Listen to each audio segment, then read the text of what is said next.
Assalamualaikum warahmatullahi wabarakatuh.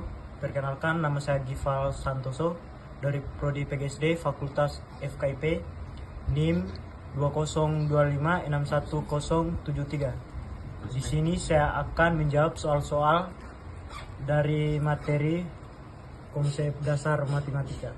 Oke, langsung saja. Di sini saya akan menjelaskan serta menjawabnya. Oke, baik, langsung saja kita mulai dari pertanyaan nomor 1. Soalnya adalah tuliskan masing-masing dua pernyataan dan bukan pernyataan. Oke, sebelum kita menjawab pertanyaan ini, kita harus tahu dulu. Kita mulai dari pernyataan. Pernyataan adalah kalimat yang memiliki nilai benar atau salah. Artinya kalimat tersebut bisa dinilai apakah benar atau tidak benar. Langsung mau saya ke contohnya, itu seperti yang saya tulis ini. 2 tambah 3 sama dengan 5. Dan Indonesia terletak di Asia Tenggara. Kedua kalimat ini bisa dinilai benar atau salah sehingga termasuk pernyataan. Selanjutnya kita masuk ke bukan pernyataan. Bukan pernyataan adalah kalimat yang tidak bisa dinilai benar atau salah, biasanya berupa pertanyaan, perintah atau seruan. Contohnya seperti yang satu sini. Contoh pertanyaan itu, siapa nama kamu dan tolong tutup pintunya. Kedua kalimat ini bisa dinilai benar atau salah sehingga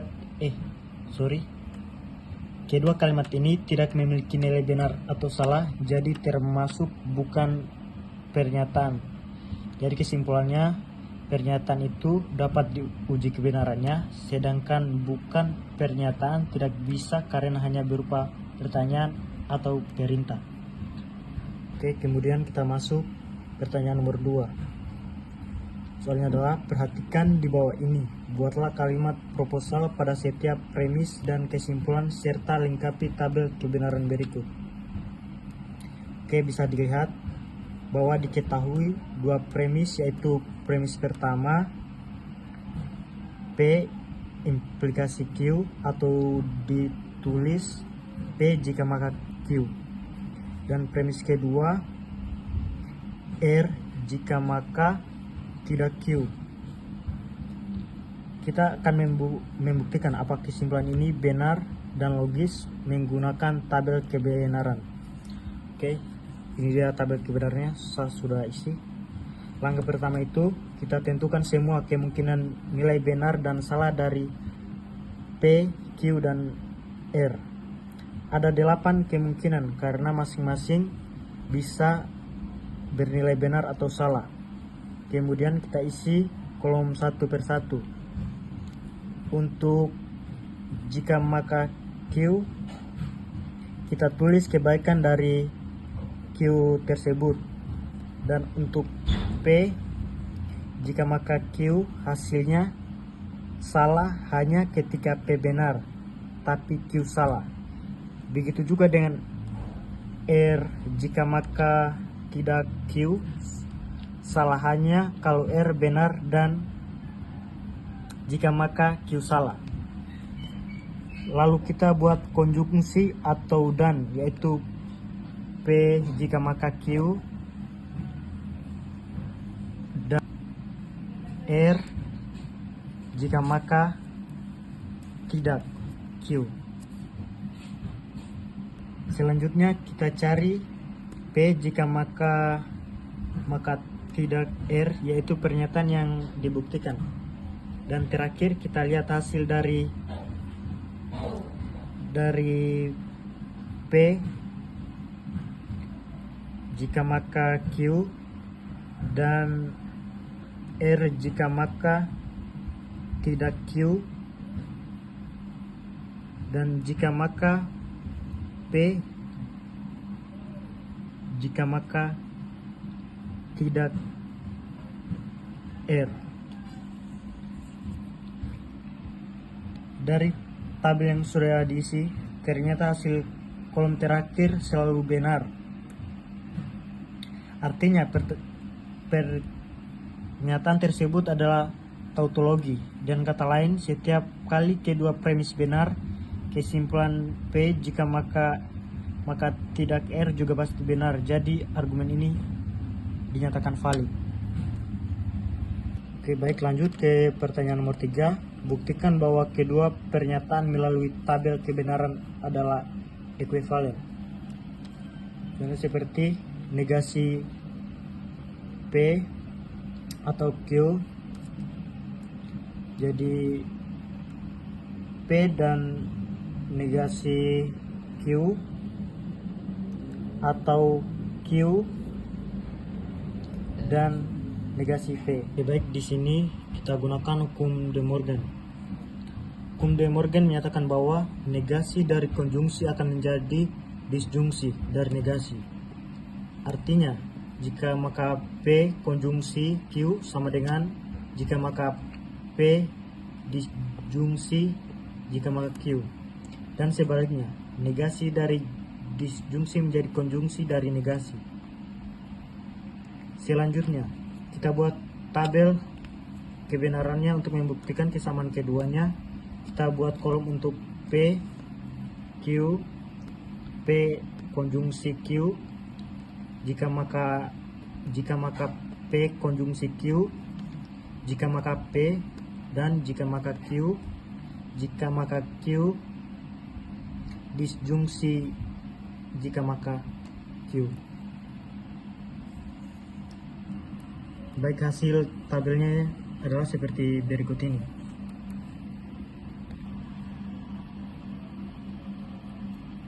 Dari tabel tersebut kita bisa melihat bahwa kolom jika maka P konjungsi Q dan jika maka P dijungsi jika maka Q memiliki nilai yang sama persis di setiap baris.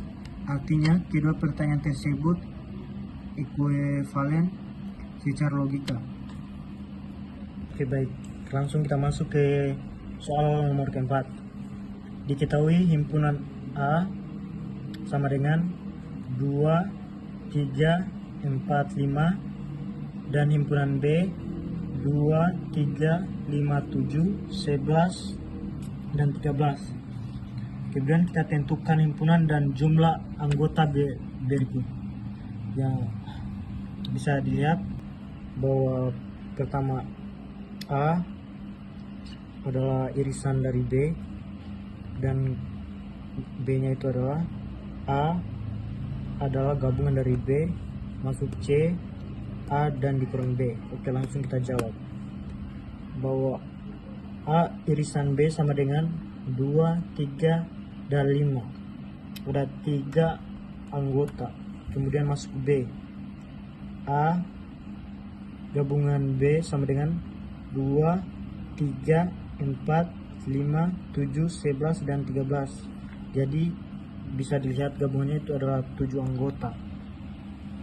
Dan masuk C dan A dikurang B sama dengan 4, itu 1 anggota. Dan jika kalian kurang paham, di sini saya akan menjelaskan dulu apa arti dari tanda-tanda ini, dan ini. Ini artinya adalah irisan, dan simbol seperti U ini adalah gabungan. Kemudian tanda kurang seperti ini adalah selisih. Jadi irisan yang anggota yang sama di A dan B. Kemudian gabungan dari A B ini adalah semua anggota A dan tanpa B dan B tanpa pengulangan. Kemudian pengurangan ini adalah anggota A yang tidak ada di B. Contohnya itu seperti nomor 4. Kemudian kenapa ditulis 3 di sini? Karena selisihnya itu ada irisannya ada 2, 3, 5. Bisa dilihat dari soalnya. Kan irisan ini adalah anggota yang sama di A dan B. Jadi kita lihat yang samanya. Pertama 2 dan himpunan B nya ada 2 lagi. Kemudian 3 dan di himpunannya B ada 3. Kemudian 4 dan himpunannya di sini di himpunan B tidak ada 4, maka tidak ditulis. Kemudian masuk 5, maka B pun memiliki himpunan angka 5, maka kita bisa tulis bahwa ada 3 anggota. Kemudian begitu masuk ke gabungannya. Gabungan ini adalah semua anggota A dan B tanpa pengulangan.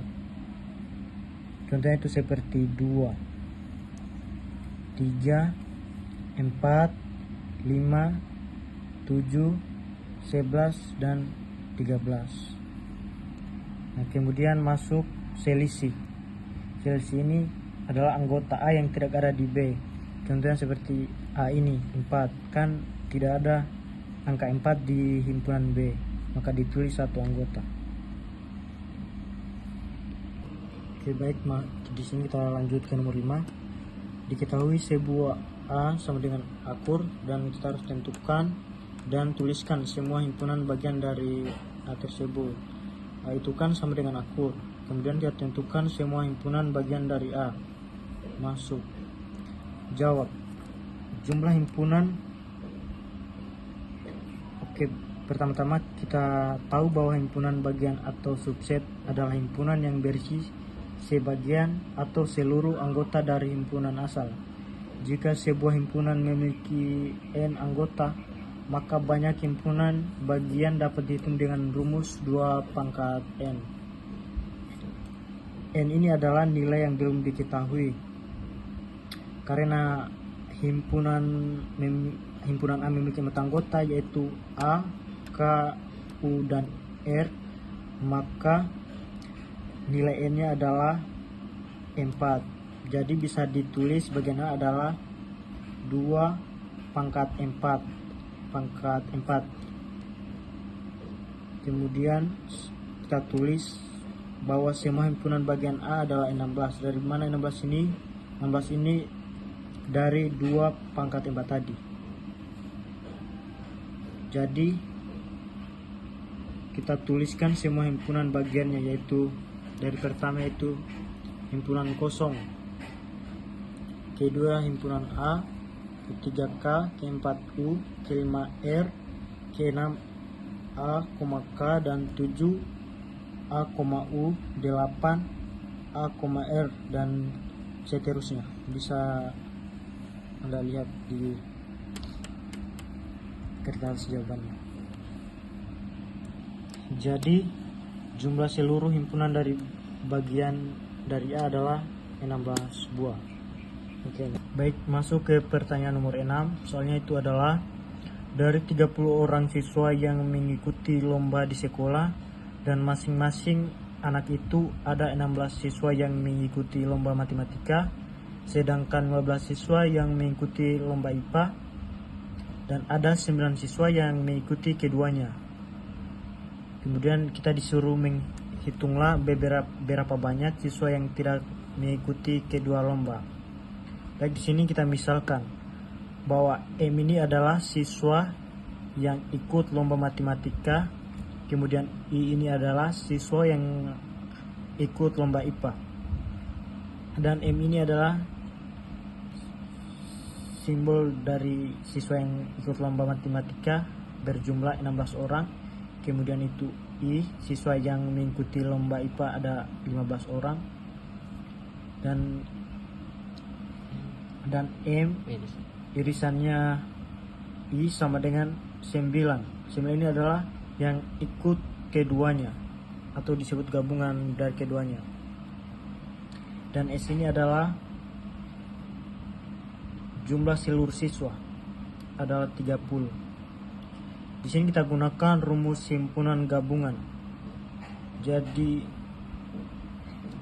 N dalam kurung M gabungan I sama dengan N dalam kurung M tambah N dalam kurung I dikurangi N dalam kurung M irisan I. Setelah itu kita substitusikan nilainya. N dalam kurung M gabungan I dikurangi M irisan I. Jadi bisa ditulis sama dengan 16 tambah 15 dikurangi 19, hasilnya itu adalah 22. Jadi 22 siswa yang mengikuti lomba keduanya. Kemudian kita mencari siswa yang tidak ikut lomba sama sekali.